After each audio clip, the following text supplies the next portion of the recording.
اللہ اللہ اللہ اللہ الحمد لله نحمده ونستعينه ونستغفره ونؤمن به ونتوكل عليه ونعوذ بالله من شرور أنفسنا ومن سيئات أعمالنا من يهده الله فلا مضل له ومن يضلله فلا هادي له ونشهد أن لا إله إلا الله وحده لا شريك له ونشهد أن سيدنا ونبينا ومولانا محمدا عبده ورسوله صلى الله تعالى على خير خلقه محمد وآله وأصحابه وأزواجه وذرياته وبارك وسلم. أعوذ بالله من الشيطان الرجيم. بسم الله الرحمن الرحيم. قل إن كنتم تحبون الله فاتبعوني يحببكم الله ويغفر لكم ذنوبكم والله غفور رحيم. قل أطيعوا الله والرسول فإن تولوا فإن الله لا يحب الكافرين. صدق الله العظيم. وقال النبي صلى الله عليه وسلم لا يؤمن أحدكم حتى أكون أحب إليه من والده وولده والناس أجمعين أو كما قال صلی اللہ تعالی علیہ وسلم. بزرگوں اور بھائیوں، پردہ نشین ہماری مائیں اور بہنیں، میں آپ کے لیے کوئی نیا نہیں ہوں اور کسی درجے میں آپ حضرات بھی میرے لیے نئے نہیں ہیں. الحمدللہ کئی مرتبہ میری یہاں پر حاضری ہوئی ہے. حضرت مفتی صاحب نور اللہ مرقدہ کی حیات میں بھی 2-3 مرتبہ حاضری ہوئی، ان کے بعد بھی حاضری ہوئی، بلکہ اس ملاقات کا اور اس سننے سنانے کا مضبوط اور قوی ذریعہ حضرت مفتی صاحب رحمۃ اللہ علیہ تھے. ان کے بعد حقیقت یہ ہے کہ میں جب بھی آیا ہوں ماحول سونا سونا سا محسوس ہوتا ہے.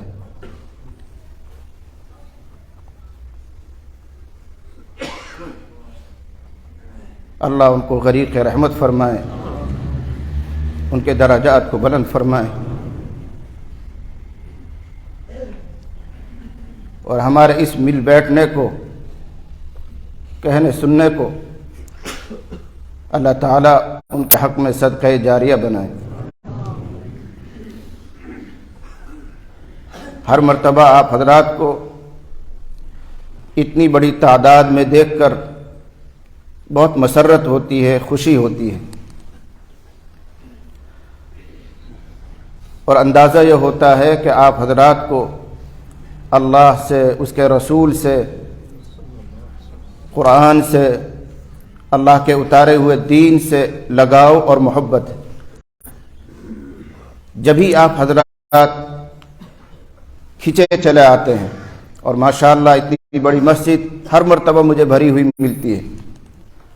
اللہ آپ کی اس حاضری کو قبول فرمائے، اور جو خوش نصیب کل قیامت میں بغیر حساب کتاب کے جنت میں جانے والے ہیں، اللہ ہم سب کو ان میں شمار فرمائے. اللہ کے لیے کوئی امر مشکل نہیں ہے، یہ میرے اور آپ کے لیے ہے. اللہ کے لیے کوئی چیز مشکل نہیں. اس کا ایک ارادہ ہے، اس کا ایک فیصلہ ہے. اگر وہ چاہے تو تمام اہل ایمان کو بغیر حساب کتاب کے جنت میں پہنچا دے. ایک روایت یاد آ رہی ہے، حضرت نبی کریم صلی اللہ علیہ وسلم تشریف فرما تھے. آپ پر کچھ حال طاری ہوا، اللہ سے امید قوی قائم ہوئی تو آپ نے صحابہ کو ایک بشارت سنائی. ارشاد فرمایا ان اللہ وعدنی ان يدخل الجنة من امتی 400,000 بلا حساب. کیا فرما رہے ہیں کہ میرے اللہ نے، میرے رب نے مجھ سے وعدہ فرمایا ہے کہ وہ میری امت میں سے 4 لاکھ لوگ بغیر حساب کتاب کے جنت میں داخل کرے گا. 4 لاکھ لوگ بغیر حساب کتاب. سیدنا حضرت ابو بکر صدیق رضی اللہ عنہ تشریف فرما تھے. انہوں نے عرض کیا یا رسول اللہ زدنا. اے اللہ کے نبی صلی اللہ علیہ وسلم یہ تعداد تو بہت محدود ہے، بہت تھوڑی ہے. ابھی 1,500 سال وقفہ گزر چکا ہے اور نہ جانے کتنا وقفہ آنے والا ہے. اس لمبے وقفے میں امت کی کتنی بڑی تعداد ہے، اس میں سے صرف 4 لاکھ بہت محدود ہیں. اے اللہ کے نبی آپ پر جو اللہ کی طرف سے یہ برکات اتر رہی ہیں دعا فرما دیجئے کہ یہ اور بڑھ جائے اور اضافہ ہو جائے. زدنا یا رسول اللہ. نبی کریم صلی اللہ علیہ وسلم نے ارشاد فرمایا وَهَكَذَا. دونوں ہاتھ اس طرح ملائے، لب بنایا اور فرمایا 4 لاکھ بھی بغیر حساب کتاب کے جائیں گے اور اللہ تعالیٰ اپنے دونوں ہاتھوں سے لب بنا کر یوں جنت میں داخل کرے گا. یہ میرا اور آپ کا لب نہیں ہے، یہ اللہ کا لب ہے. اگر وہ چاہے گا تو ایک ہی ہاتھ میں 7 آسمان 7 زمین سمندروں کو سب کو اپنے ہاتھ میں لے سکتا ہے. مشکات میں روایت آتی ہے، ابھی یہ روایت پوری نہیں ہوئی، دوسری یاد آ رہی اس لیے سنا رہا ہوں کہ نبی علیہ الصلوۃ والسلام تشریف فرماتے. دیہاتی آیا، چونکہ دیہات کے رہنے والے لوگ بہت زیادہ آداب سے واقف نہیں ہوتے، باریکیوں سے واقف نہیں ہوتے. اس نے آ کر سلام عرض کیا اور کہنے لگا اللہ کے نبی جہدت الانفس، جانیں ہلاک ہو رہی ہیں، لوگ مر رہے ہیں، مال ضائع ہو گیا، اہل و عیال بھوکے ہیں، بارشیں نہیں ہو رہی ہیں. اے اللہ کے نبی صلی اللہ علیہ وسلم بارش کے لیے دعا فرما دیجئے، ہم آپ کو اللہ کے حضور میں سفارشی بناتے ہیں. یہاں تک کوئی حرج نہیں ہے، بالکل ٹھیک ہیں جملے. اگلا جملہ انہوں نے کہا اور اللہ کو آپ کے حضور میں سفارشی بناتے ہیں. تو حضور نے فرمایا سبحان اللہ سبحان اللہ سبحان اللہ، بار بار دہراتے رہے، یہاں تک کہ اس کے آثار صحابہ کرام کے چہروں پر بھی ظاہر ہوئے. یعنی حضور تنبیہ فرما رہے ہیں کہ تم نے یہ کیا گستاخی کی. چھوٹا بڑے کے حضور میں سفارش کرتا ہے، اللہ کسی کے محتاج تھوڑی ہے جو میرے حضور میں آ کر اللہ سفارش کریں گے.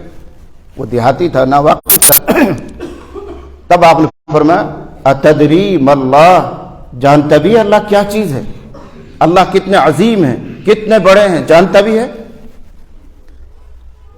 تب آپ نے ارشاد فرمایا کہ 7 آسمانوں کے اوپر اللہ تعالیٰ کا عرش اس طرح ہے. یہ انگلیاں ایسے پھیلائی اور ہتھیلی کو اوپر رکھی. جس طرح یہ ہتھیلی ان انگلیوں کے بیچ میں آ گیا ہے، یہ ہتھیلی چھوٹی پڑ گئی ہے، ایسے ہی 7 آسمان عرش کے نیچے چھوٹے ہیں. پھر اس عرش پر اللہ تعالیٰ ہے. یئتو، حدیث میں لفظ آتا ہے یئتو، وہ عرش اس عظمت کے باوجود چرچراتا ہے، آواز کرتا ہے. تو پہچانتا بھی اللہ کیا چیز ہے. تو وہ اللہ جو اتنا عظیم اور اتنا بڑا ہے، اگر وہ 2 ہاتھوں کا ایسا لب بنا کر امت محمدیہ میں سے ایک مرتبہ بھر کر ڈالے گا تو کتنی بڑی تعداد جائے گی. لیکن ابو بکر صدیق رضی اللہ عنہ پر قربان جائیے، ارحم امتی بی امتی ابو بکر، میری امت پر سب سے زیادہ رحیم اور رقیق القلب اور مہربان ابو بکر صدیق ہیں. انہوں نے کہا زدنا یا رسول اللہ، اے اللہ کے نبی اور بڑھوا دیجیے، اور بڑھوا دیجیے. ایک مرتبہ اور درخواست ہو گئی، دوسری یا اللہ، اے اللہ کے نبی صلی اللہ علیہ وسلم اور اضافہ کرا دیجیے. آپ نے ارشاد فرمایا اللہ تعالیٰ میری امت میں سے 4 لاکھ بغیر حساب کتاب کے داخل فرمائیں گے، اور اس طرح یعنی 2 مرتبہ لب بنا کر اشارہ کیا، اور اس طرح. حضرت ابو بکر صدیق رضی اللہ عنہ نے پھر درخواست کی زدنا یا رسول اللہ. تو حضرت عمر رضی اللہ عنہ نے فرمایا دعنا یا ابا بکر، دعنا یا ابا بکر، ابو بکر بس رہنے دو، کیوں زحمت میں ڈال رہے ہیں حضور کو، کیوں بار بار کہلوا رہے ہیں، رہنے دیجیے۔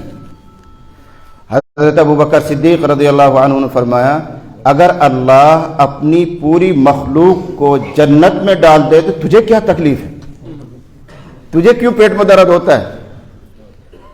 میں حضور سے دعا کرواؤں اللہ قبول فرمائے اور پوری کائنات کو اور پوری مخلوق کو اللہ جنت میں پہنچائے، تجھے کیا تکلیف ہے؟ تو حضرت عمر رضی اللہ عنہ نے فرمایا مجھے کوئی تکلیف نہیں ہے، لیکن اگر اللہ چاہے گا، اگر اللہ چاہے گا تو اپنی پوری مخلوق کو ایک مٹھی میں، ایک کف میں، ایک ہاتھ میں لے کر جنت میں پہنچا سکتا ہے۔ ایک کف ہی کافی ہے، دو دو مرتبہ، تین تین مرتبہ اس کی بھی ضرورت نہیں ہے۔ اگر اللہ چاہے گا تو سب کو داخل کر دے گا۔ نبی کریم صلی اللہ علیہ وسلم نے مہر لگائی، صدق عمر، صدق عمر، عمر فاروق نے صحیح کہا، عمر فاروق نے سچ کہا۔ اس لیے اس پاک موقع پر، مبارک موقع پر میں اپنے لیے، آپ کے لیے، اپنی آئی ہوئی ماں اور بہنوں کے لیے دعا دیتا ہوں کہ اللہ ہم سب کو اس مجمع میں شامل فرمائے۔ یقین مانیے اللہ کو اپنے بندوں سے بے حد پیار ہے، بے حد محبت ہے۔ وہ نہیں چاہتا کہ کوئی صاحب ایمان دوزخ میں جائے، انتہائی پیار فرمانے والا، بہت زیادہ مہربان۔ ابن کثیر میں حدیث کے حوالے سے ایک واقعہ لکھا ہے، حضرت نبی کریم صلی اللہ علیہ وسلم باہر تشریف لائے، کچھ صحابہ کو آپ نے دیکھا کہ ہنس رہے، آپ نے فرمایا الا اراکم تضحکون اذکروا الجنۃ واذکروا النار، کیا بات ہے، بہت بے فکر ہو گئے ہو، کھلکھلا کے ہنس رہے ہو، جنت یاد کرو، دوزخ یاد کرو، اپنی فکر آخرت میں جس کے لیے مجلس ہے اس میں مشغول رہو، یہ کیا لا یعنی ہے، ہنس رہے ہو؟ یہ فرما کر نبی علیہ الصلوۃ والسلام آگے نکل گئے، صحابہ سہم گئے، نبی کا اتنا فرمانا ان کے لیے تو بہت بڑی چیز، سہم گئے، ڈر گئے، ان کے چہرے پر اداسی آئی، مایوسی چھا گئی۔ نبی علیہ الصلوۃ والسلام جہاں تشریف لے جا رہے تھے وہاں تک پہنچے بھی نہیں، چند ہی قدم آگے گئے تھے، جبرائیل آ گئے اور اللہ کا پیغام پہنچایا۔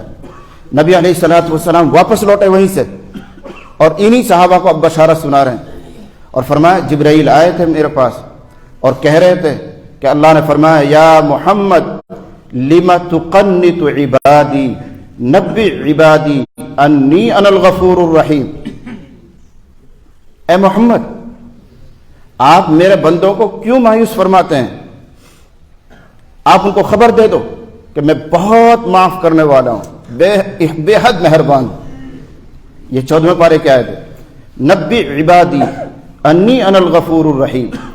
اللہ تعالیٰ کو اپنے مؤمن بندوں کی اتنی سی اداسی، اتنی سی مایوسی یہ بھی برداشت نہیں ہوئی، اللہ تعالیٰ نے فوراً بشارت کا پیغام بھیج دیا کہ ان کو مایوس نہ فرمائیے، ان کو بشارت سنا دیجیے۔ ان روایات سے، ان آثار سے آپ اندازہ لگائیں اللہ تعالیٰ کو اپنے مؤمن بندوں سے کس قدر پیار ہے، کس قدر وہ مہربان ہے، کتنا وہ معاف کرنے کے لیے تیار ہے۔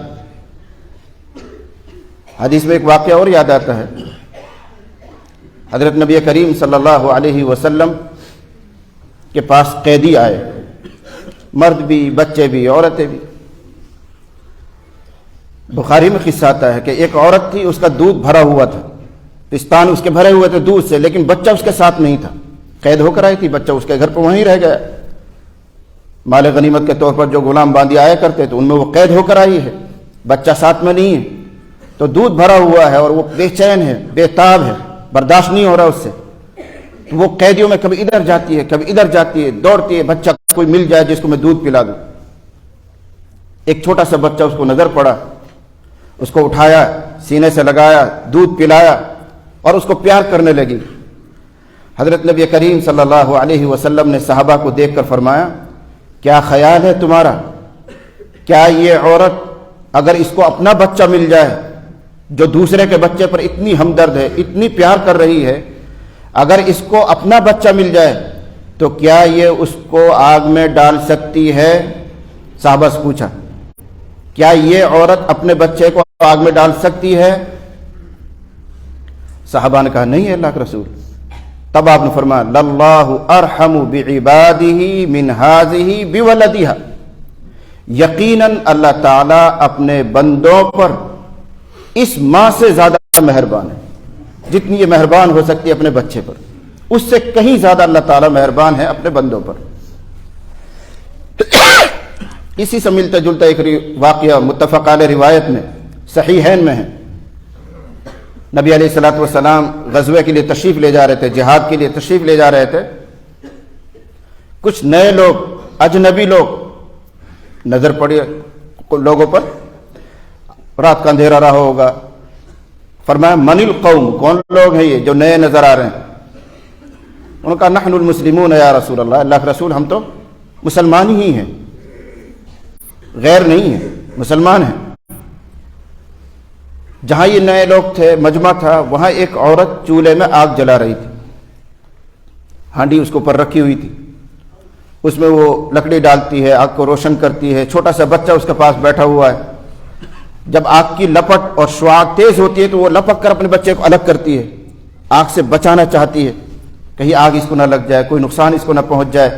فوراً بچے کو کھینچتی ہے اور اپنی گود میں لیتی ہے. ادھر نبی علیہ الصلوۃ والسلام مرد حضرات سے بات کر رہے ہیں. کون ہو؟ انہوں کا مسلمان ہیں. اس عورت کو احساس ہوا کہ شاید یہ اللہ کے پیغمبر ہیں.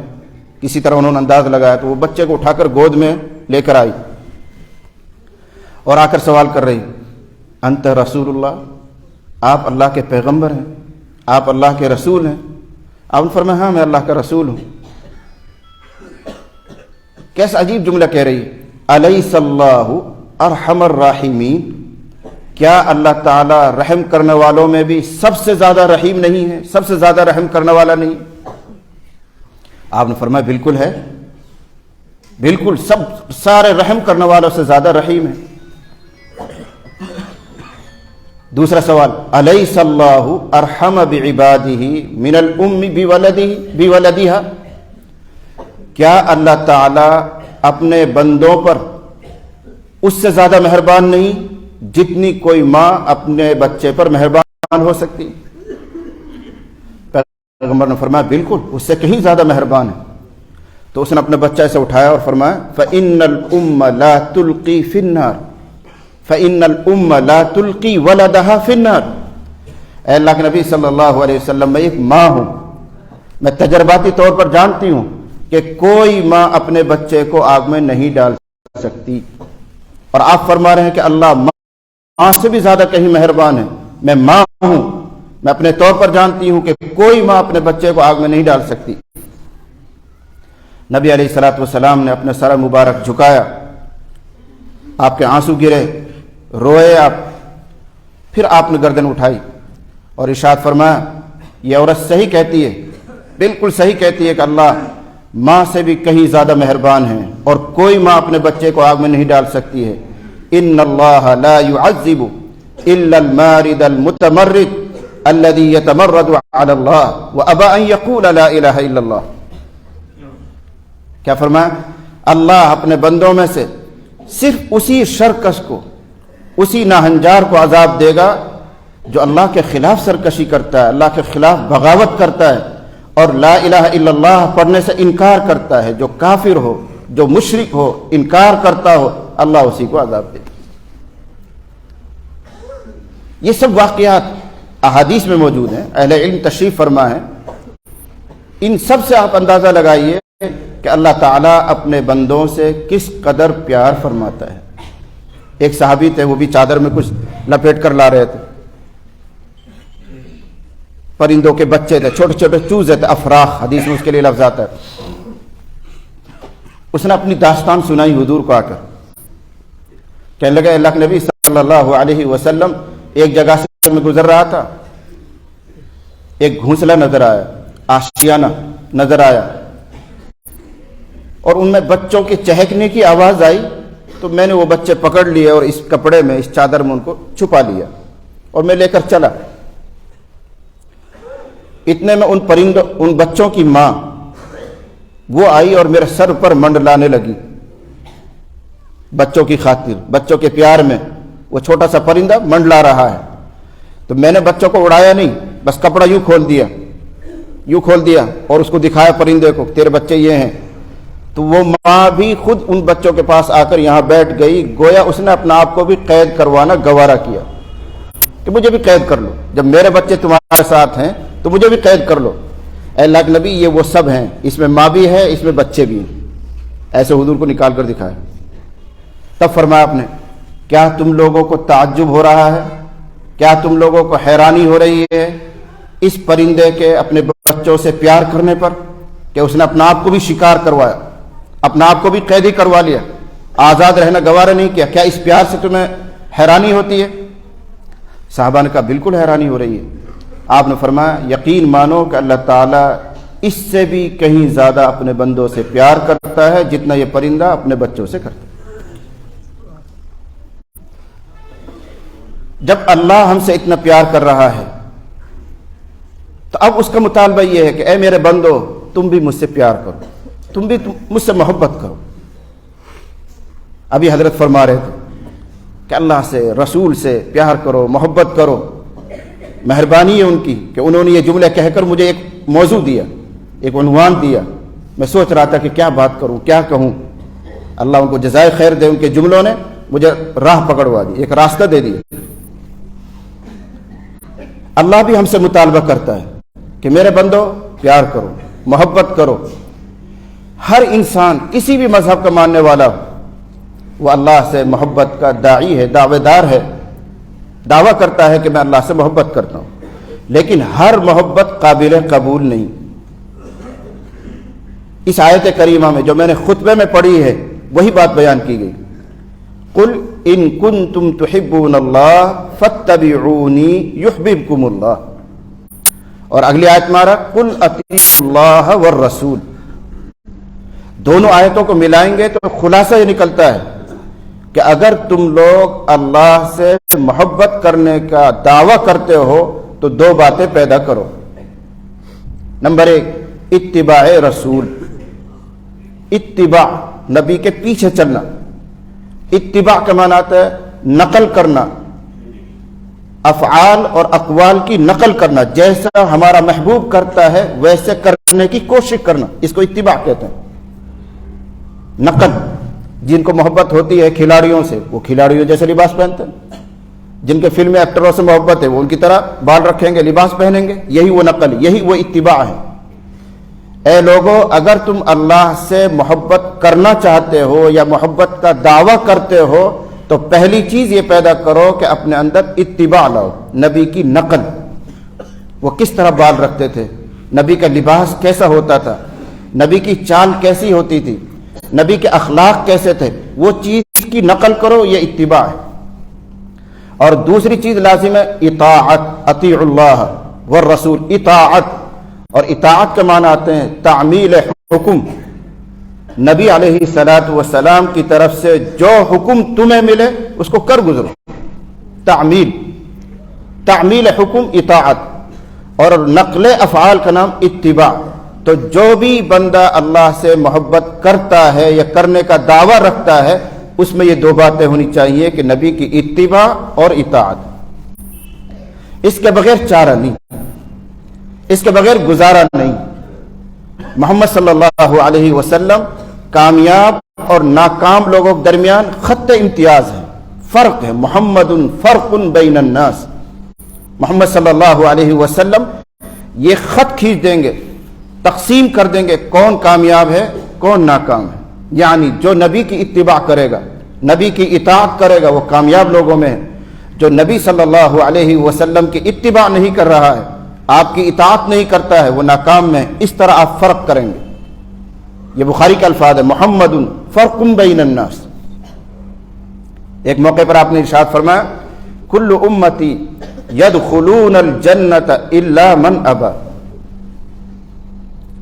میری پوری امت جنت میں جائے گی۔ اتنا سن کر تو خوشی ہو جاتی ہے سب، میری پوری امت جنت میں جائے گی، الا من ابا، مگر وہ جو جانے سے انکار کرے۔ جو خود ہی جانے سے انکار کرے گا اللہ پاک زبردستی اس کو جنت میں دھکا نہیں دے گا، جو خود ہی جانے سے انکار کرے۔ اب سوال یہ ہے کہ ایسا انکار کرنے والا تو کوئی نہیں، کسی بھی شرابی سے پوچھو، کبابی سے پوچھو، زانی سے پوچھو، بے عمل سے پوچھو، کوئی نہیں کہتا کہ مجھے جنت نہیں چاہیے، سب کہتے ہیں مجھے جنت چاہیے۔ تو پھر انکار کرنے والا کہاں ہے؟ اور آپ فرما رہے ہیں کہ ہر انسان میری امت کا جنت میں جائے گا، بس وہ نہیں جائے گا جو انکار کرے، اور انکار کرنے والا کوئی نہیں۔ صحابہ نے پوچھا، اے اللہ نبی صلی اللہ علیہ وسلم، من ابا، کس کو مانے انکار کرنے والا؟ زبان سے کوئی انکار نہیں کرتا، تو ہم کیسے سمجھیں کہ فلاں آدمی انکار کرتا ہے اور فلاں نہیں کرتا؟ نبی کریم صلی اللہ علیہ وسلم نے بہت صاف بات ارشاد فرمائی۔ ارشاد ہوتا ہے، من اطاعنی دخل الجنہ ومن عصانی فقد ابا۔ قولی انکار مراد نہیں ہے، ارشاد فرمایا جا رہا کہ جو میری اطاعت کر رہا ہے وہ گویا جنت میں داخل ہونا چاہ رہا ہے، بلکہ ہو گیا۔ دخل ماضی کا لفظ اس لیے استعمال کیا، جو نبی کی اتباع کر رہا ہے، اطاعت کر رہا ہے، یہ وہ لوگ ہیں جو جنت میں داخل ہو رہے ہیں۔ ومن عصانی، اور جو میری نافرمانی کرے وہ انکار کر رہا ہے۔ عملی انکار مراد ہے، قولی نہیں۔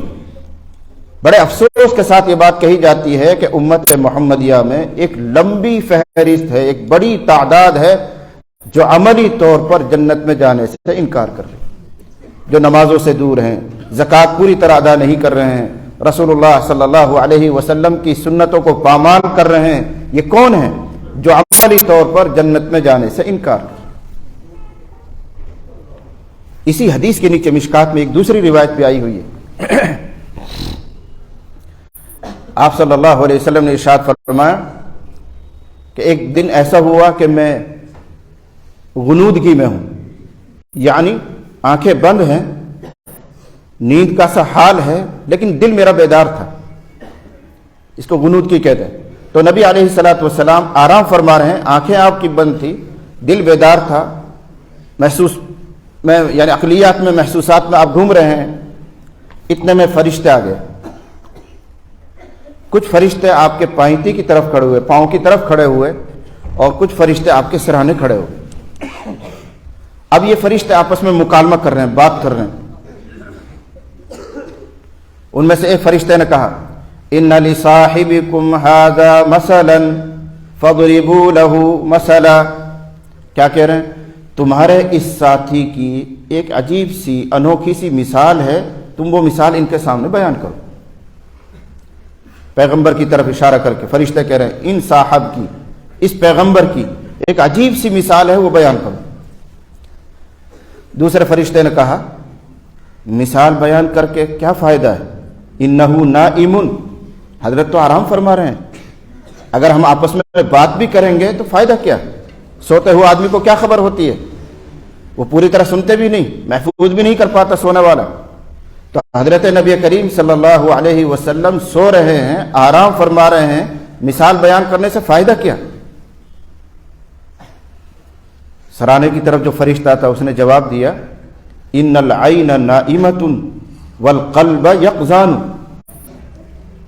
صرف آنکھیں سو رہی ہیں، حضرت محمد صلی اللہ علیہ وسلم کا دل بیدار ہے، تم مثال بیان کرو، وہ سمجھیں گے۔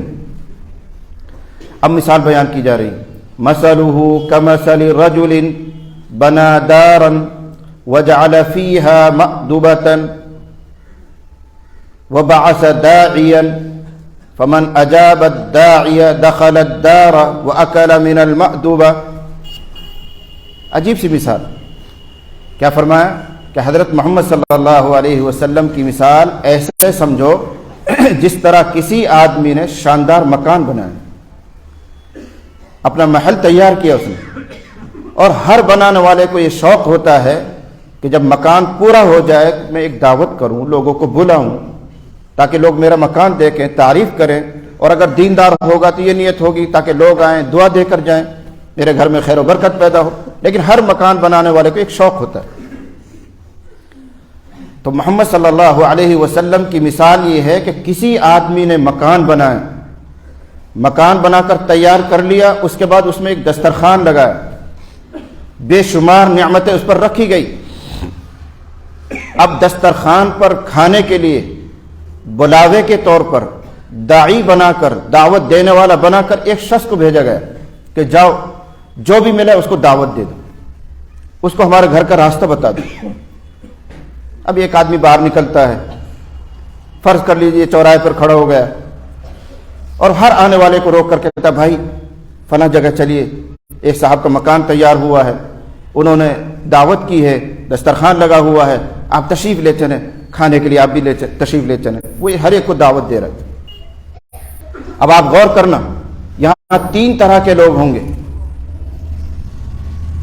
ایک قسم وہ ہوگی کہ سن کر وہ ٹھہریں گے، بھئی یہ دعوت دینے والا کیا دعوت دے رہا ہے، ٹھہرے وہ، اور انہوں نے دھیان سے اس کی بات سنی کیا کہہ رہا ہے، بات سن کر اس کی بات کو مانا اور اس مکان کی طرف چل دیے اور دسترخوان تک پہنچ گئے۔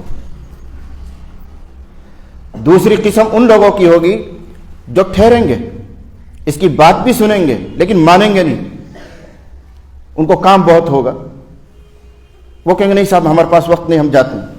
تو ٹھہرے، بات کو انہوں نے سنا سمجھا بھی لیکن عمل نہیں کیا، دوسرے رخ پر چلے گئے، تو ظاہر بات ہے وہ مکان تک نہیں پہنچیں گے، وہ دسترخوان سے کچھ نہیں کھا پائیں گے۔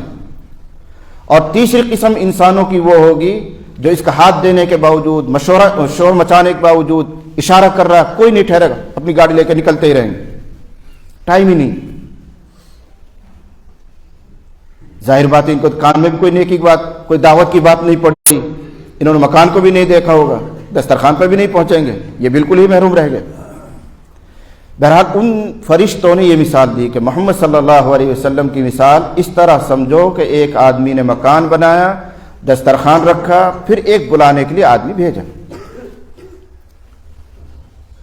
جب مثال پوری ہو گئی تو دوسرے فرشتے نے کہا تم نے مثال تو بیان کر دی، اس کا مطلب بھی بیان کرو۔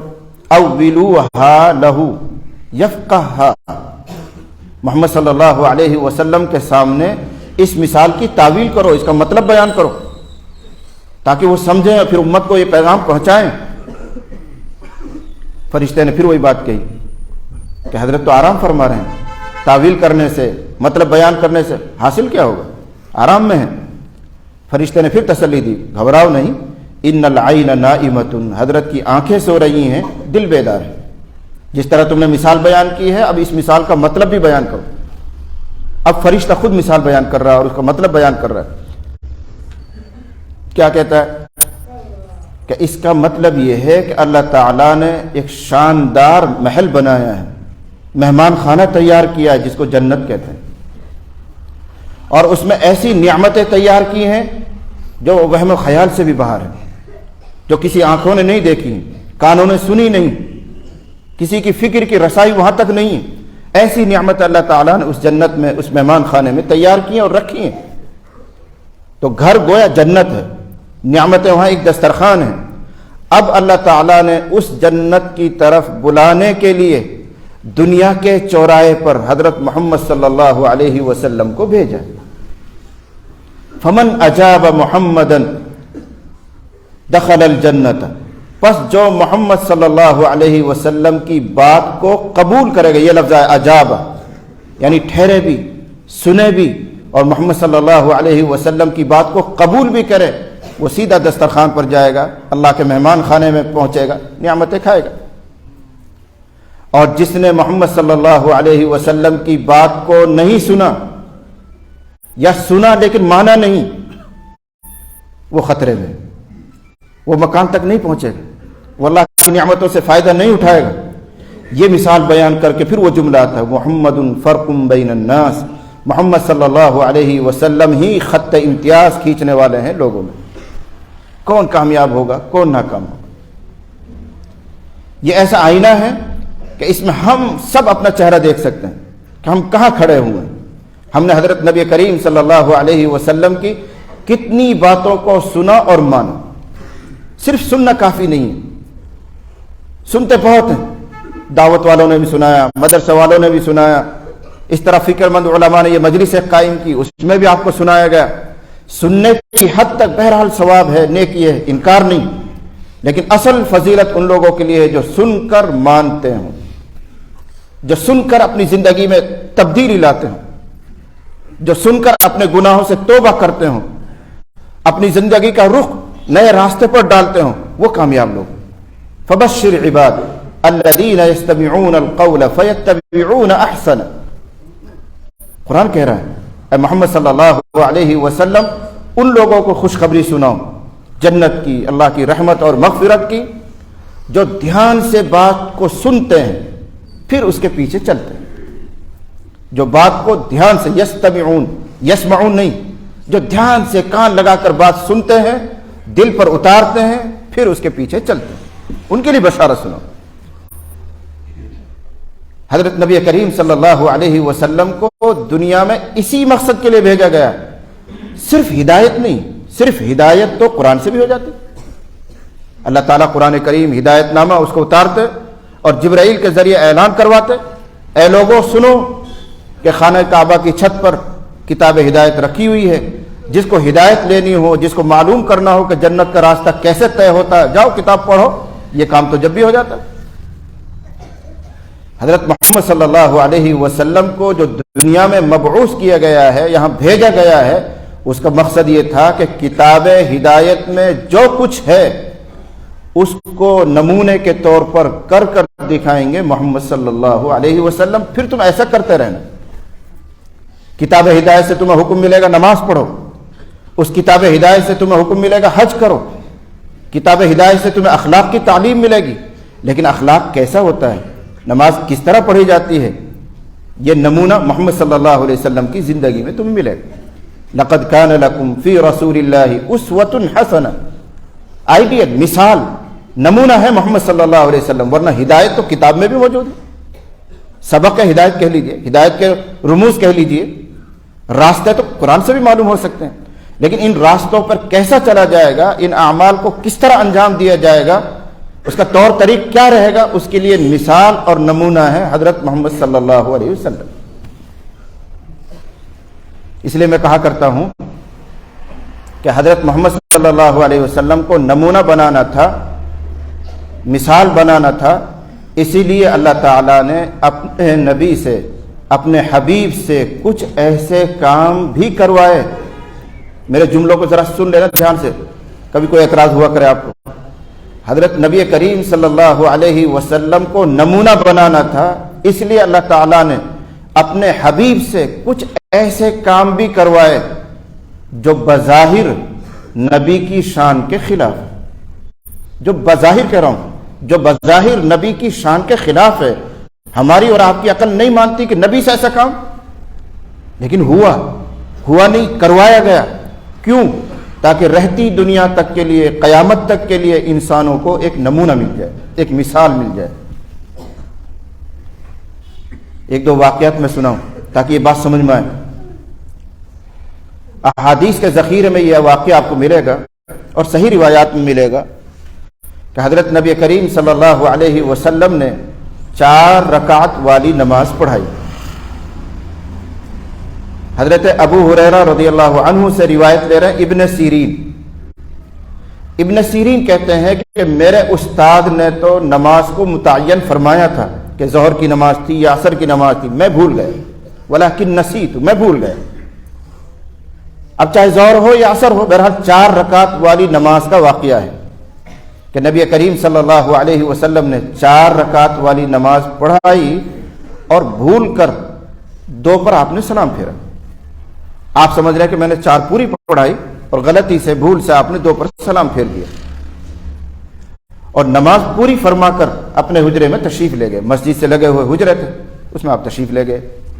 آپ کے چہرے سے کچھ ایسا لگ رہا تھا کہ آپ فکر مند ہیں، آپ کے چہرے پر غصے کے آثار تھے. خاموشی سے حجرے میں چلے گئے. کسی کو ہمت نہیں ہوئی کہ جلدی سے بات کر لیں کہ کیا ہوا، 2 ہی رکعت کیوں پڑھائی گئی ہیں؟ کیا اللہ تعالیٰ کی طرف سے 4 کے بجائے 2 کا حکم ہو گیا ہے؟ یہ غلطی ہو رہی ہے. فہاب الناس، حدیث کا لفظ فہاب الناس، لوگوں کو ہیبت ہوئی، ڈر لگا کہ پیغمبر سے کس طرح بات کریں. پیچھے جو بیٹھنے والے جو تاخیر سے آتے تھے وہ تو نکل کے بھی چلے گئے. عجال الناس، اور خوشی مناتے ہوئے جا رہے ہیں کہ اچھا ہوا آج سے تو 2 ہی پڑھنی پڑیں گی. اب ظہر کی اور 4 کی جو بھی نماز رہی ہوگی 4 کے بجائے 2 رکعت پڑھنی پڑا کریں گی. پیغمبر نے 2 پڑھی ہیں، جلدی جلدی نکل کے بھی چلے گئے خوشی میں. لیکن جو اکابر صحابہ تھے، بڑے لوگ تھے، وہ بیٹھے ہی رہے اور ایک دوسرے کی طرف اشارہ کر رہے ہیں. کیا ہوا؟ کیا نبی نے کوئی ایسی خبر دی تھی کہ کل سے ظہر یا عصر دو پڑھی جائیں گی؟ تو سب نے اشاروں کا، کوئی ایسی خبر وبر نہیں دی. کیا اللہ کی طرف سے کمی کر دی گئی؟ لا علمی ظاہر کر رہے ہیں، پتہ نہیں. جب آپس میں یہ چیمے گوئیاں کر چکے ہیں، پریشانی کا حل نہیں ملا، تو ایک صحابی نے ہمت کی، جن کو ذوالیدین کہا جاتا ہے، خرباق ان کا نام بیان کیا گیا. وہ کھڑے ہو اور ہمت کر کے حضرت نبی کریم صلی اللہ علیہ وسلم کے حجرے میں تشریف لے گئے اور جا کر عرض کرنے لگے، اقصرت الصلاۃ ام نسیت یا رسول اللہ. اے اللہ کے نبی صلی اللہ علیہ وسلم، اللہ کی طرف سے نماز کم کر دی گئی ہے یا آپ بھول گئے ہیں؟ اللہ کی طرف سے کم کر دی گئی ہے، 4 کے بجائے 2 کا حکم آیا ہے، یا آپ بھول رہے ہیں؟ آپ نے فرمایا کل ذالک لم یکن، کچھ بھی نہیں ہوا، 4 کا 4 ہی حکم ہے اور میں پوری پڑھا کر آیا ہوں. آپ اپنی یادداشت مطابق فرما رہے ہیں کہ اللہ کی طرف سے 4 کا ہی حکم ہے اور میں بھی 4 پڑھا کر آیا ہوں. انہوں نے تھوڑا حوصلہ بلند کیا اور کہنے لگے بعد ذالک قد کان، کچھ تو گڑبڑ ہے. بعد ذالک قد کان، کچھ تو ہوا ہے اللہ کے نبی. یا تو اللہ کی طرف سے حکم ایسا آ گیا ہے کہ 4 کے بجائے 2 پڑھانی ہے آپ کو، یا پھر آپ بھول رہے ہیں. اب آپ نے زیادہ حجت نہیں فرمائی، آپ حجرے سے نکلے اور اکابر صحابہ کی طرف دیکھ کر ارشاد فرمایا اصدق ذوالیدین، اصدق ذوالیدین، کیا یہ ذوالیدین صحیح کہہ رہا ہے، کچھ ہوا ہے؟ تو صحابہ نے کہا جی کچھ تو صحیح کہہ رہا ہے، صحیح ہوا، کچھ نہ کچھ ہوا ہے. تو آپ خاموشی سے مصلی کی طرف بڑھے، مزید 2 رکعت آپ نے بڑھائی اور اخیر میں آپ نے سجدہ سہو کر کے نماز پوری کی. اب 2 باتیں آپ کو سمجھنی. پہلا سوال تو آپ کے دماغ میں یہ آئے گا، یہ کیسا سجدہ سہو ہے کہ نبی اپنے حجرے میں بھی تشریف لے گئے، واپس بھی آئے، یہ چلت پھرت ہوئی ہے. پھر نبی علیہ الصلوۃ والسلام ان موجود لوگوں سے بات بھی کر رہے ہیں، ذوالیدین سے بھی بات کی ہے، بات کرنے سے بھی نماز ٹوٹ جاتی ہے، چلت پھرت سے بھی نماز ٹوٹ جاتی ہے، قبلے سے سینہ پھر جائے تو نماز ٹوٹ جاتی ہے، اور اس کے بعد آپ نے 2 ہی پڑھائی اور سجدہ سہو کر کے نماز کو پورا کر دیا. یہ کیسا سجدہ سہو؟ تو آسان سا جواب یہ ہے کہ نماز میں یہ جو موجودہ ترتیب ہے یہ بعد کی ہے. شروع میں نماز میں چلنا، بات کرنا، اشارہ کرنا، سلام کا جواب دینا سب جائز تھا. یہ آہستہ آہستہ پابندیاں آئی ہیں، آہستہ آہستہ مرتب ہوئی ہے. تو یہ اسی دور کا قصہ ہے کہ نبی نے بات بھی فرما لی اور 2 رکعت پڑھا کر سجدہ سہو کر دی. اب وہ بات سمجھنی جو میں آپ کو سمجھانے کی کوشش کرتا ہوں کہ بعض مرتبہ نبی علیہ الصلوۃ والسلام سے ایسے کام کروائے گئے جو بظاہر آپ کی شان کے خلاف ہے، نہیں ہونا چاہیے، لیکن کروائے گئے تاکہ نمونہ بنے، آئیڈیل بنے، مثال بنے. یہ بھی انہی میں سے ایک واقعہ ہے. ورنہ ہمارا اور آپ کا دماغ کیا کہے گا؟ اللہ کے نبی، تمام پیغمبروں کے سردار، وہ نماز میں کھڑے ہوں اور اس طرح کی بھول، آدھی نماز پڑھا کر یوں سمجھے کہ پوری پڑھا دی، نہیں ہونا چاہیے. لیکن وہی جواب ہے کہ یہ بھول ہوئی نہیں ہے، بھول کروائی گئی ہے تاکہ قیامت تک کے مسلمانوں کے لیے ایک راستہ نکل آئے. اللہ جانتا ہے کہ جموں کے مسلمان، بھٹنڈی کے مسلمان بھول کریں گے، کبھی 3 پہ سلام پھیریں گے، کبھی 1 پہ سلام پھیریں گے، کبھی 2 پہ سلام پھیریں گے. تو ان کے لیے راستہ نکلے، سجدہ سہو کا طریقہ بنے، اس لیے پیغمبر سے بھی ایک سہو کروایا گیا. نمونہ بنانا تھا، اس کی نقل امت سے کروانی کہ جو جو پیغمبر کریں وہ کرتے رہو، جس طرح کریں ویسے کرتے رہو. اس سے بھی عجیب قصہ روایت میں آتا ہے. ایک غزوے سے آپ لوٹ رہے ہیں، غالباً غزوہ خیبر سے آپ لوٹ رہے ہیں سن 7 ہجری میں. کافی دیر رات تک آپ نے سفر کیا. صحابہ کرام نے عرض کیا اللہ کے نبی صلی اللہ علیہ وسلم تھوڑی دیر آپ آرام فرما لیتے، پورے دن کے آپ تھکے ہوئے ہیں، رات بھر بھی آپ نے سفر کیا، کچھ دیر آرام فرما لیتے. تو حضرت نبی کریم صلی اللہ علیہ وسلم نے غالباً اپنے لیے نہیں صحابہ کی خاطر کہ یہ شاید تھک گئے ہوں گے، یہ ہار گئے ہوں گے، درخواست کو منظور فرما لی اور فرمایا ٹھیک. تو وہی جنگل میں کہیں جہاں سفر چل رہا تھا وہی جنگل میں قافلے کو روکا گیا. آس پاس میں کوئی بستی نہیں، جنگل میں ہی قافلہ ٹھہرایا گیا. اونٹوں سے سامان اتارا گیا، سامان رکھ دیا گیا، سواریاں اتر گئی، لوگ اپنی اپنی جگہ لے کر آرام کرنے لگے۔ آپ نے فرمایا من یکلؤنا، ہماری چوکیداری کون کرے گا، پہرے داری کون کرے گا؟ دیکھو اسباب کی دنیا میں سبب اختیار کیا جاتا ہے، بے سبب کچھ نہیں۔ یہ نہیں کہا جاتا کیا پیغمبر کو اللہ پر بھروسہ نہیں تھا؟ بھروسہ تو اسی کا نام ہے کہ دنیا میں رہتے ہوئے آدمی پہلے اسباب اختیار کرے، اب مسبب الاسباب پر نظر رکھے۔ ایک صحابی آئے، اپنا اونٹ کھلا ہوا چھوڑا باہر اور کہنے لگے اللہ نبی صلی اللہ علیہ وسلم، اونٹ کو کھلا چھوڑوں اللہ پر بھروسہ کر کے بیٹھ جاؤں یا پہلے اس کے پیر باندھوں پھر توکل کروں؟ آپ نے فرمایا پہلے اس کے پیر باندھ پھر اللہ پر بھروسہ کرو، پہلے سبب اختیار کرو پھر اللہ پر بھروسہ کرو۔ ہم نے توکل کا مطلب سمجھا ہے اسباب کو توڑ دینا، اسباب سے الگ ہو جانا، یہ غلط ہے۔ تمام انبیاء علیہ السلام نے اسباب کو اختیار کیا ہے، اسباب اختیار کرنے کی تعلیم دی ہے۔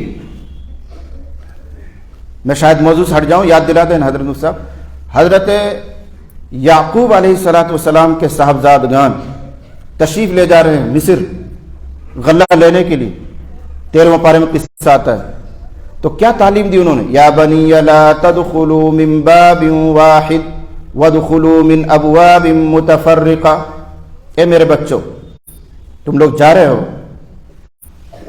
مصر میں، جا رہے ہو دوسرا ملک ہے، اجنبیوں کا ملک ہے، الگ الگ گیٹ سے الگ الگ دروازوں سے شہر میں داخل ہونا، ایک دروازے سے مت جانا۔ کیوں؟ تم صحت مند ہو، طاقتور ہو سکتا ہے نظر لگ جائے، ہو سکتا ہے کوئی چور چکر تمہارے پیچھے پڑ جائے، ہو سکتا ہے کوئی جان لیوا حملہ کر دے یا کوئی الزام تمہارے اوپر لگ جائے۔ اگر سب ایک ساتھ رہو گے تو ایک ساتھ پکڑے جاؤ گے، ایک ساتھ مصیبت میں آ جاؤ گے۔ الگ الگ رہیں گے تو کوئی پکڑا جائے گا، کوئی تو بچے گا، کم سے کم خبر لا کر دینے والا تو رہ جائے گا۔ یہ تعلیم تھی۔ پھر آگے خود ظاہر کیا وما اغنی عنکم من اللہ من شیء، میں تم کو اللہ سے نہیں بچا سکتا، جو اس نے مقدر کیا وہ ہو کر رہے گا، لیکن تدبیر یہ تقدیر سے لڑنا نہیں ہے۔ لوگ یہ سمجھتے ہیں تدبیر کیوں کرے، تقدیر میں جو کچھ ہے وہ ہوگا۔ یہ اسلامی تعلیم ہے کہ پہلے تدبیر اب اللہ کے حوالے، پہلے اسباب پھر اللہ کے حوالے۔ حدیث شریف میں قصہ مضمون آیا ہوا ہے کہ بغیر منڈیر والی چھت پر نہ سویا کرو، تعلیم ہے۔ جس چھت پر ابھی منڈیر نہ بنائی گئی ہو اس پر آرام نہ کرو، اگر اس پر کوئی چڑھ کر سوئے گا اور گر کر ہلاک ہوتا ہے تو اللہ بھی اپنی حفاظت اس سے ہٹا لیتا ہے۔ جب یہ خود ہی اپنی جان نہیں بچانا چاہتا تو اللہ کہتا گرو میری طرف سے۔ یہ اسباب کی تعلیم ہے۔ تو اسی لیے حضور نے فرمایا کہ یہ پورا قافلہ جنگل میں آرام کرے گا، آس پاس کی بستیوں میں کافر ہوں گے، ان کو پتہ چلے گا کہ مسلمان یہاں ٹھہرے ہوئے ہیں، ہو سکتا ہے وہ مشورہ کر کے اچانک حملہ کر دیں، یا ہو سکتا ہے چور چکے آئیں اور ہمارے جانوروں کو کھول کر لے جائیں۔ سامان کی حفاظت بھی مقصد ہے، اس لیے فرما رہے من یکلؤنا، کون پہرے داری کرے گا۔ اور ایک اہم مقصد یہ بھی ہے، سب تھکے ہوئے ہیں، سوتے رہ جائیں گے، فجر میں کون جگائے گا؟ کوئی ایک جاگنے والا ہونا چاہیے۔ حضرت بلال رضی اللہ عنہ نے کہا اللہ نبی یہ خدمت میں انجام دوں۔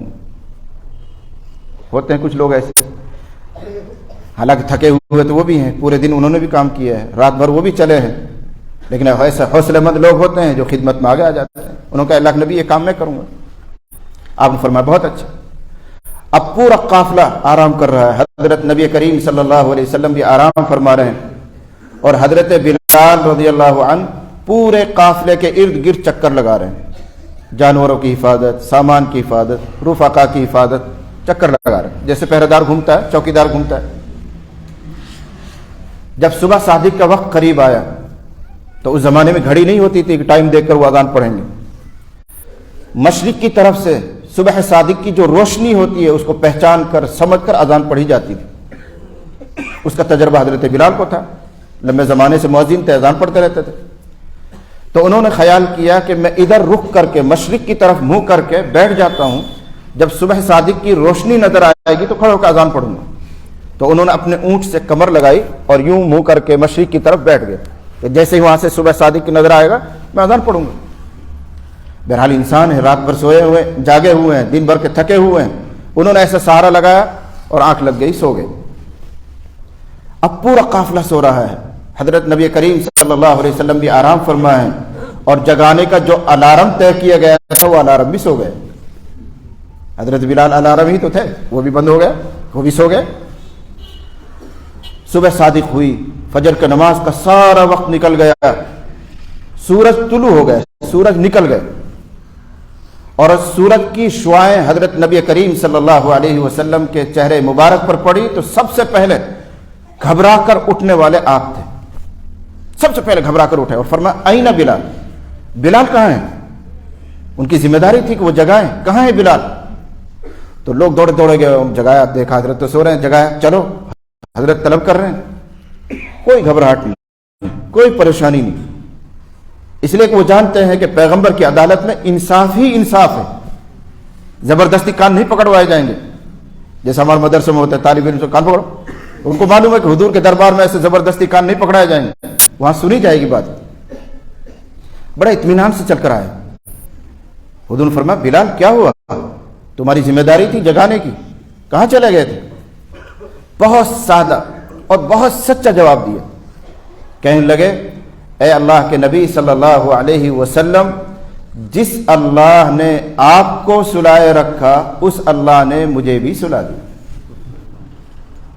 تو آپ ناراض نہیں ہوئے، خفا نہیں ہوئے، بلکہ روایت میں قصہ آگے پھر یوں آتا، آپ نے فرمایا یہاں اس جنگل میں شیطانی اثر محسوس ہوتا ہے، چلو یہاں سے روانہ ہو جاؤ۔ جب مکروہ وقت ختم ہو گیا تو اگلے میدان میں فجر کی نماز با جماعت قضا ادا کی گئی۔ اب اصل مضمون پر آؤ، پیغمبر، نبیوں کے سردار، ان کی فجر کی نماز قضا ہو، کیا کوئی معمولی بات ہے؟ نہیں ہونا چاہیے۔ جس آدمی کو دین سے تھوڑا سا بھی لگاؤ ہو جاتا ہے اور وہ نماز کا فکر مند ہو تو بار بار اس کی آنکھ کھل جاتی ہے۔ تجربہ کر کے دیکھ لو، وہ تو نبی ہیں، نبیوں کے سردار ہیں، وہ سوتے رہ گئے۔ جواب وہی ہے، نماز قضا نہیں ہوئی، نماز قضا کروائی گئی، سوئے نہیں، سلایا گیا، سوتے رہنے دیا گیا۔ اگر بلال سو گئے تھے تو کیا بڑی بات تھی، قافلہ سو رہا تھا تو کون سی حیرانی کی بات تھی، حضرت نبی کریم صلی اللہ علیہ وسلم سو رہے ہیں تو کون سی تعجب کی بات تھی۔ احکم الحاکمین، اللہ تو جاگا ہوا تھا، اللہ کو تو معلوم تھا کہ میرے پیغمبر کی فجر کی نماز جا رہی ہے، حضرت جبرائیل کو بھیجتے کہ جاؤ میرے حبیب کو جگاؤ، فجر کی نماز خطرے میں۔ جبرائیل آنن فانن آتے اور جگاتے، سارا نظام ہو سکتا تھا۔ علامہ سیوطی علیہ الرحمٰن نے ایک جگہ لکھا ہے کہ پورے 24,000 مرتبہ جبرائیل کا آنا جانا ہوا ہے محمد صلی اللہ علیہ وسلم کے پاس، 24,000 مرتبہ، ایک مرتبہ اور آ جاتا، 24,000 ایک ہو جاتا، جگا دیتے۔ اللہ بیدار رہتے ہیں، اللہ کبھی نہیں سوتے ہیں، اللہ کو اونگ نہیں آتی ہے، نیند نہیں آتی ہے، لا تأخذہ سنۃ ولا نوم۔ ابن کثیر علیہ الرحمٰن نے لکھا ہے حضرت موسیٰ علیہ السلام اللہ سے بات کرنے کے لیے طور پہ جاتے تھے، آپ جانتے ہیں، تو ایک مرتبہ وہ کہنے لگے اللہ آپ سوتے تو ہوں گے، کب سوتے ہیں، آپ کا آرام کا ٹائم کیا ہے؟ یہ لاڈلے پیغمبروں کی بات ہے، ہمارے لیے تو نقل کرنا بھی گستاخی ہے، روایت میں آیا ہوا ہے۔ تو موسیٰ علیہ السلام نے عرض کیا الہ العالمین آپ کب آرام فرماتے ہیں، آپ کے سونے کا وقت کب ہے؟ اللہ نے فرمایا میں سوتا نہیں، میں آرام نہیں کرتا۔ ایسا کیسے ہو جائے گا، ہم اگر 24 گھنٹہ نہ سوئیں تو ہماری حالت تو خراب ہو جاتی۔ اللہ تعالیٰ نے فرمایا جب آئندہ آؤ گے ملاقات کے لیے بات کرنے اس وقت جواب دیں گے، لیکن اس وقت جب آؤ تو اپنے ساتھ 2 آئینے لے کر آنا، 2 شیشے لے کر آنا جس میں چہرہ دیکھتے ہیں، وہ لے کر آنا۔ حضرت موسیٰ علیہ السلام وقت موعود پر جو وقت تھا اس پر پہنچے، اور اس مرتبہ جب گئے ہیں تو 2 آئینے ساتھ میں لے کر گئے۔ اللہ سے ہم کلامی ہوئی، بات چیت ہوئی، موسیٰ علیہ السلام نے یاد دلا دیا اللہ میرا وہ سوال کا جواب رہ رہا ہے۔ اللہ نے فرمایا شیشے لے کر آئے ہو؟ جی لے کر آئے۔ ان دونوں کو ایسا سامنے رکھو اور ان میں دیکھتے رہو، مسلسل دیکھتے رہو، آنکھ جھپکنی نہیں چاہیے، نیند نہیں آنی چاہیے، یوں کر کے دیکھتے رہو۔ اب حضرت موسیٰ علیہ السلام ان میں مسلسل دیکھ رہے ہیں۔ 2 شیشے میں کب تک دیکھے گا انسان، انسان ہوتا ہے چاہے وہ پیغمبر ہوں، بشری تقاضے ان کو بھی ہوتے ہیں، تو گھنٹہ 2 گھنٹہ انہوں نے مسلسل اس میں دیکھا ہوگا۔ تھوڑی دیر بعد نیند کا جھٹکا آیا اور دونوں ہاتھ ایسے ملے، دونوں شیشے چکنا چور ہو گئے، ٹوٹ گئے۔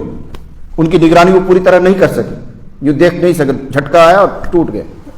اللہ نے فرمایا اے موسیٰ اگر میں سو جاؤں تو آسمان اور زمین بھی اسی طرح ٹکرا کر چور ہو جائیں۔ یہ میری حفاظت میں ہے، ان کو میں سنبھالے ہوا ہوں، اگر میں بھی غافل ہو جاؤں، میں سو جاؤں، یہ ٹکرائیں گے، ٹوٹیں گے۔ تو اللہ بیدار ہے، تو اللہ کو معلوم تھا میرے حبیب کی نماز جا رہی ہے، لیکن جواب وہی ہے کہ ایک مرتبہ قضا نماز کروانی تھی تاکہ امت کے لیے ایک نمونہ آ جائے۔ لوگوں سے بھی نمازیں چھوٹیں گی، سفر میں، حضر میں، نیند میں، کیسے کیسے حالات میں ان کی نمازیں رہ جائیں گی، تو نبی صلی اللہ علیہ وسلم سے ایک مرتبہ ایسا کروا کر نمونہ دیا گیا کہ کبھی زندگی میں اگر ایسا حادثہ پیش آ جائے تو زیادہ مت گھبرانا، تمہارے پیغمبر کی بھی نماز ہم نے قضا کروائی تھی اور اب ادا کا یہ طریقہ ہے، نمونہ دے دیا گیا۔ اس لیے میں کہہ رہا ہوں کہ حضرت محمد صلی اللہ علیہ وسلم کو دنیا میں بھیجنے کا مقصد نمونہ، مثال۔ قرآن تو کتاب ہدایت ہے، ساری ہدایات اس میں لکھی ہوئی ہیں، جنت کے سارے راستے اس میں بتائے گئے ہیں، کیا چیزیں اللہ کو پسند ہیں، کیا چیز اللہ کو ناپسند ہیں، کامیاب لوگ کون ہیں، ناکام کون ہیں، یہ سب فہرست اس میں موجود ہے، لیکن مثال اور نمونہ محمد صلی اللہ علیہ وسلم کو بنا کر بھیجا گیا۔ اس لیے اتباع کا حکم آ رہا ہے، قل ان کنتم تحبون اللہ فاتبعونی۔ اپنے طور پر راستہ طے نہیں کر پاؤ گے، ضرور بہک جاؤ گے، اسی راہ سے چلو، اسی طریق سے چلو، وہی شکل اختیار کرو جو محمد صلی اللہ علیہ وسلم نے اختیار کی۔ ترمذی میں ایک قصہ آتا ہے، وہ بھی مجھے ہر مرتبہ حیرانی میں ڈالتا ہے، جب بھی دوران درس وہ سبق آ جاتا ہے تو بہت حیران ہوتا ہوں۔ حدیث شریف میں قصہ حضرت جابر رضی اللہ عنہ سے مروی ہے کہ نبی علیہ الصلوۃ والسلام اپنے گھر سے نکلے، روزانہ ہی نکلتے تھے مسجد کے لیے آنے کے لیے یا کہیں اور سے آپ نکلے، رأى رسول اللہ صلی اللہ علیہ وسلم امرأة فأعجبته۔ اہل علم سمجھ گئے، مجھے ترجمہ کرتے ہوئے تھوڑا سا حجاب ہوتا ہے۔ نبی صلی اللہ علیہ وسلم گھر سے نکلے، آپ کی نظر ایک عورت پر پڑی، اور کسی عورت کو دیکھنے سے جو کیفیت مرد پر طاری ہوتی ہے وہ حال پیغمبر پر بھی آیا۔ فوراً آپ لوٹے، اپنے گھر میں تشریف لے گئے، اور حضرت زینب رضی اللہ عنہا سے آپ نے ملاقات فرمائی، غسل فرما کر واپس آئے اور صحابہ کو اکٹھا کر کے اب یہ خطاب دیا، ایک تقریر فرمائی، فرمایا ان المرأة اذا اقبلت فی صورت الشیطان۔ عورت جب اپنے گھر سے نکلتی ہے تو وہ شیطانی شکل کے ساتھ باہر آتی ہے، یعنی شیطان کا مضبوط پھندا، مضبوط رسی ہے کسی مرد کو فتنے میں ڈالنے کے لیے۔ جب سے عورت نکلتی ہے تو شیطان کی صورت میں باہر آتی ہے۔ بعض جگہ روایت میں یوں ہے اذا خرجت استشرفها الشیطان، جب عورت گھر سے باہر نکلتی ہے تو شیطان چھجا بنا کر اس کو یوں دیکھتا ہے، جیسے ہم کسی دور چیز کو یوں کر کے دیکھتے ہیں گہری نظر سے، ایسے شیطان بھی اس کو تاک کر دیکھتا ہے کہ کس کی نگاہوں میں اس کو اچھا اور حسین بنا کر دکھاؤں اور کس کا ایمان اس کے ذریعے لوٹ لوں۔ اب سوال یہ ہے کہ پیغمبر صلی اللہ علیہ وسلم اور ان پر یہ حال، اس سے پہلے بھی کسی عورتوں پر نظر پڑی ہوں گی، اس کے بعد بھی پڑی ہوں گی، لیکن کبھی ایسا حال نہیں، آج ایسا کیوں؟ جواب وہی ہے کہ پیغمبران خدا اپنی امتوں کے سامنے جو دین پیش کرتے ہیں وہ محض فکری نہیں ہوتا، محض فکری نہیں ہوتا کہ سوچ سمجھ کے قانون بناتے رہیں اور امت کو لاگو کرتے رہیں، نہیں، سارا دین اور ساری شریعت، سارا قانون ذوقی ہوتا ہے، تجربات سے گزر کر ہوتا ہے، ذوقی۔ اللہ تعالیٰ نے اپنے پیغمبر کو بھی اس مرتبہ اس حال کا تجربہ کروایا تاکہ مسئلے کی اہمیت اور نزاکت پیغمبر سمجھ جائیں اور امت کو اس سلسلے کی اہمیت سمجھائیں اور ہدایات دیں۔ چنانچہ آپ نے ہدایات دی، لعن اللہ الناظر والمنظور الیہ، یہ ہدایات آئی اب کہ اللہ کی لعنت ہو بد نظری کرنے والے پر اور جس کی طرف بد نظری کی جائے اس پر بھی، صرف ناظری نہیں منظور الیہ کو بھی لعنت بھیجی گئی کہ اس نے اپنا آپ کو ایسا کیوں بنایا کہ اس کو دیکھا جائے، وہ بے پردہ کیوں رہی، کیوں اس نے اس کا خیال نہیں کیا کہ غیر مرد مجھ کو نہ دیکھ سکے، اس پر بھی لعنت۔ ہماری مائیں اور بہنیں بیٹھی ہوں گی، وہ سماعت فرمائیں اور اس کو پلے باندھیں کہ قرآن حکیم نے اکثر احکام کو مشترک طور پر نازل کیا مرد عورتوں کے لیے اور ایک ہی طرح کا خطاب آیا۔ مثلا نماز کے لیے کہا گیا تو اقیم الصلاۃ، اب چاہے مرد ہو یا عورت نماز قائم کرو۔ زکوٰۃ کے لیے کہا گیا آتوا الزکاۃ، زکوٰۃ ادا کرو۔ حج کے لیے کہا گیا وَلِلَّهِ عَلَى النَّاسِ حِجُّ الْبَيْتِ مَنِ اسْتَطَاعَ إِلَيْهِ سَبِيلًا. ایسا نہیں کہ مردوں کو الگ خطاب کیا جا رہا ہو، عورتوں کو الگ خطاب کیا جا رہا ہو. لیکن جہاں پردے کا، بد نظری کا، ان کا مسئلہ آتا ہے تو قرآن مردوں کو، عورتوں کو الگ الگ خطاب کرتا ہے. کل المؤمنین یغضوا من ابصارہم، اگلی آیت میں وکل المؤمنات یغضضن من ابصارہن. نزاکت سمجھائی گئی.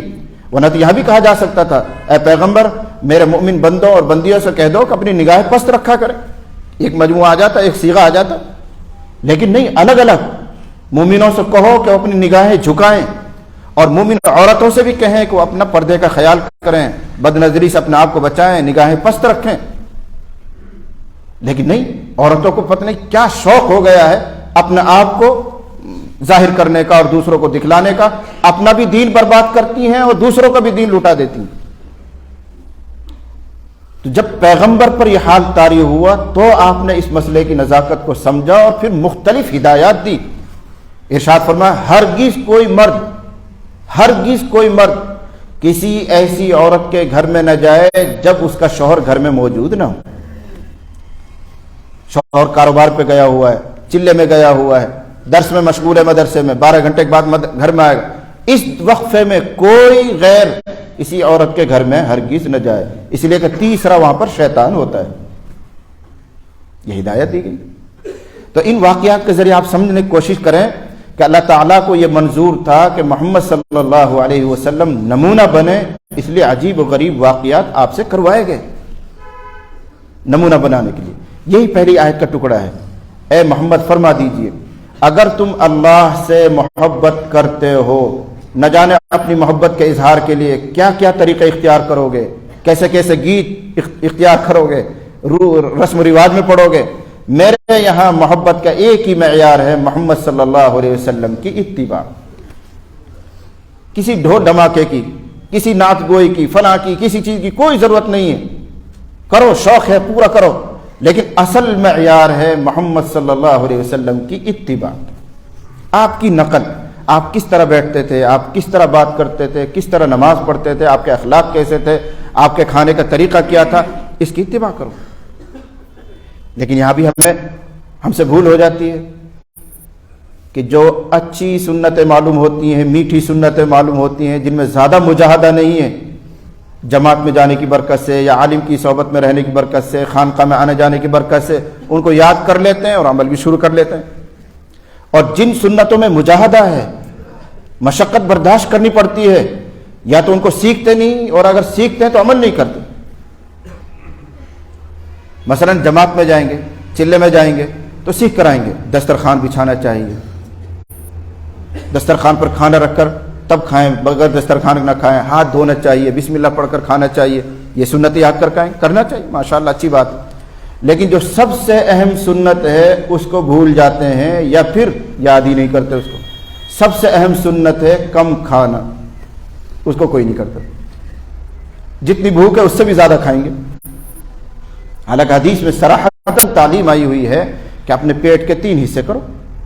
دعوت و تبلیغ کے ساتھی بھی کہتے رہتے ہیں، وہ بالکل حدیث کی بات ہے. ایک حصہ کھانے کے لیے ہونا چاہیے، ایک حصہ پانی کے لیے ہونا چاہیے، ایک حصہ سانس اور ہوا کے لیے ہونا چاہیے. یہ حدیث کی بات ہے. لیکن ہم لوگ تو حلق تک بھر لیں گے کہ سانس بھی کہیں نہ کہیں سے آ ہی جائے گا، پانی بھی چلا جائے گا، راستہ بنا ہی لے گا. ایسے ہی اور سنتوں کا حال ہے. یاد رکھنا اچھی طرح، کھانے کی سنت، پینے کی سنت، بیٹھنے کی سنت، سونے کی سنت میں منع نہیں کر رہا ہوں، اہتمام کیجیے اور کرنا چاہیے. لیکن نبی صلی اللہ علیہ وسلم کی اہم سنتیں ہیں غریبوں کے کام آنا، کسی بے سہارا کے لیے سہارا بننا، کسی کی تکلیف کو دیکھ کر بے چین ہو جانا. یہ نبی صلی اللہ علیہ وسلم کی سنت ہے. صلہ رحمی کرنا، ایک طرف اخلاق سے پیش آنا، یہ سنتیں ہیں. اصل تو ان کا میں انکار نہیں کرتا، ان کا بھی اہتمام کیجیے. لیکن بڑی سنتیں ہیں، درگزر کرو، صلہ رحمی کے ساتھ اخلاق، یعنی اپنے رشتہ داروں کو جوڑے رکھو. اور صلہ رحمی کا مطلب کیا ہوتا ہے کہ سامنے والا، دوسرا والا جو رشتہ دار ہے، فریق ہے، وہ بالکل بے اصولیاں کرتا جا رہا ہے، رشتہ توڑنے پر آیا ہوا ہے، لیکن آپ پھر بھی نبھاتے ہیں، پھر بھی جوڑے رکھتے ہیں. ایک طرفہ معاملہ. اگر یہ مزاج بنے کہ اگر وہ ٹھیک رہے گا تو ہم بھی ٹھیک رہیں گے، وہ ہمیں بلائے گا تو ہم بھی اس کو بلا لیں گے، وہ درگزر کرے گا تو ہم بھی درگزر کریں گے، یہ اخلاق نہیں ہے. نبی نے ارشاد فرمایا لا تکونوا امعۃ، امع نہ بنو. امع کا مطلب انا مع الناس، جیسے لوگوں کا رویہ میرے ساتھ ایسا میرا بھی اس کے ساتھ، ایسا نہ بنو، بلکہ اپنا آپ کو خوگر بناؤ کہ جو تم سے رشتے کو توڑے تم پھر بھی جوڑ کر رکھو،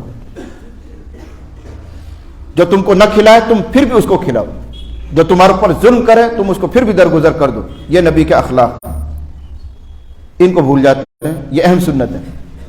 تو بہرحال پہلی چیز ہے نبی صلی اللہ علیہ وسلم کی اتباع، اور دوسری آیت میں پہلا ٹکڑا ہے وَأَطِيعُوا اللَّهَ وَأَطِيعُوا قُلْ أَطِيعُوا اللَّهَ وَالرَّسُولَ اطاعت.